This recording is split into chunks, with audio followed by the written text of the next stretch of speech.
కడప జిల్లాలో ఇద్దరు ఎమ్మెల్యేల మధ్య వార్ మొదలైంది. రాయలసీమ థర్మల్ పవర్ ప్రాజెక్ట్ నుంచి ఫ్లైయాష్ తరలించే వ్యవహారంలో ఈ వివాదం నడుస్తోంది. ఆర్టీపీసీ నుంచి తాడిపత్రిలోని ఎల్ఎన్టీ కంపెనీకి ఫ్లైయాష్ తరలించే కాంట్రాక్ట్ కోసం ఇరువురి మధ్య విభేదాలు నెలకొన్నాయి. జేసీ దివాకర్ రెడ్డి, జమ్మలమడుగు ఎమ్మెల్యే ఆదినారాయణ రెడ్డి వర్గీయుల మధ్య వివాదం కొనసాగుతోంది.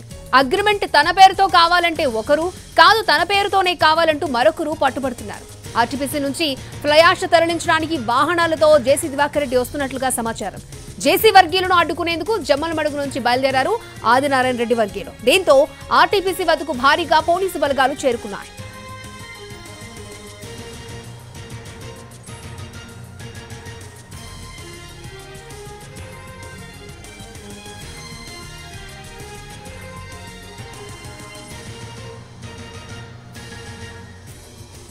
కడప జిల్లాలో ఇద్దరు ఎమ్మెల్యేల మధ్య వార్ స్టార్ట్ అయింది. రాయలసీమ థర్మల్ పవర్ ప్రాజెక్ట్ నుంచి ఫ్లైయాష్ తరలించే వ్యవహారంలోనే వివాదం నడుస్తోంది. దీంతో ఆర్టీపీసీ దగ్గరికి ఇరు వర్గాల వర్గీయులు అక్కడ చేరుకున్నారు. దీంతో పోలీసులు కూడా అలర్ట్ అయ్యారు, అక్కడ భారీగా మోహరించారు.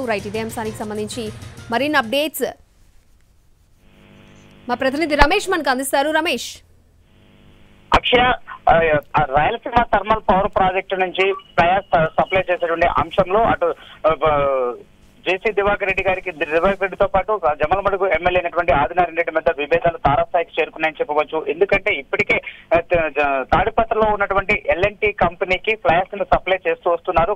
ఆ యొక్క కాంట్రాక్ట్ ను తమకే కావాలంటూ ఇరువురు కూడా పోటీ పడుతూ వచ్చారు. ఈ క్రమంలో ఇద్దరికి కూడా 50% ఫ్లైయాష్ సప్లై చేసే విధంగా అధికారులు ఒక ఒప్పందాన్ని కుదిర్చారు. అయితే ఇక్కడ అగ్రిమెంట్ చేసుకునేటువంటి క్రమంలో ఇరువురు మధ్య కూడా విభేదాలు అనేటువంటిది తారాస్థాయికి చేరాయి. ఎందుకంటే బిల్లులు అయ్యేటువంటి క్రమంలో నా పైన అగ్రిమెంట్ కావాలి, ఆ వచ్చినటువంటి బిల్లులో నేను నీకు 50% ఇస్తానని చెప్పి జేసీ దివాకర్ రెడ్డి వరకు అంటుంటే, అదేవిధంగా కాదు నా పైనే కావాలంటూ ఆదినారాయణ రెడ్డి వర్గీయులు కూడా గట్టిగా పట్టుబట్టారు. ఈ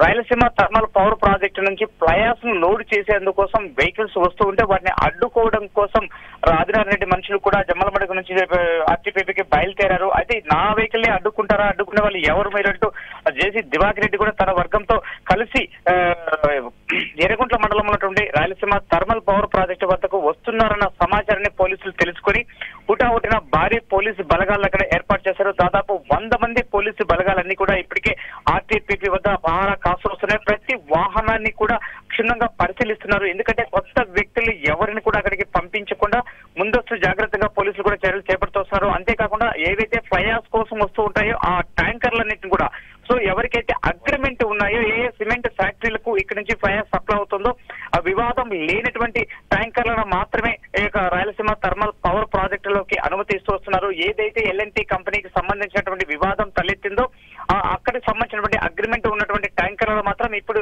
అటు ఆదినారాయణ రెడ్డి కావచ్చు, అదేవిధంగా జేసీ ప్రభాకర్ రెడ్డి కావచ్చు, సో వీరిద్దరికి సంబంధించినటువంటి ఏ వెహికల్ ను కూడా ప్రస్తుతానికి పోలీసులు లోపలికి అలో చేయలేదు. ఎందుకంటే ఇరు వర్గాల మధ్య విభేదాలు ఉన్నటువంటి నేపథ్యంలో ఇక్కడ వివాదాన్ని సద్దుమంచడం కోసం పోలీసులు అయితే ముమ్మర ప్రయత్నాలు చేస్తూ వస్తున్నారు. అయితే ఇప్పటికే విద్యుత్ శాఖ మంత్రి గొట్టిపాటి రవికుమార్ సైతం ఎన్టీవీల కథనాలకు స్పందించారు. వెంటనే దీనిపై సమగ్ర నివేదిక ఇవ్వాలంటూ ఆర్టీపీపీ అధికారులు కూడా ఆదేశించినట్టు తెలుస్తోంది. అంతేకాకుండా ఈ వివాదానికి గల కారణాలేంటి, నిజంగా అక్కడ కాంట్రాక్టర్ ఎవరు, ఏ కంపెనీలకి ఇక్కడ నుంచి ఫ్లైయాష్ సప్లై అవుతున్నటువంటి సమగ్ర సమాచారం సైతం ఆయన అడిగినట్లు కూడా తెలుస్తోంది. అక్షయ. ఓకే రమేష్.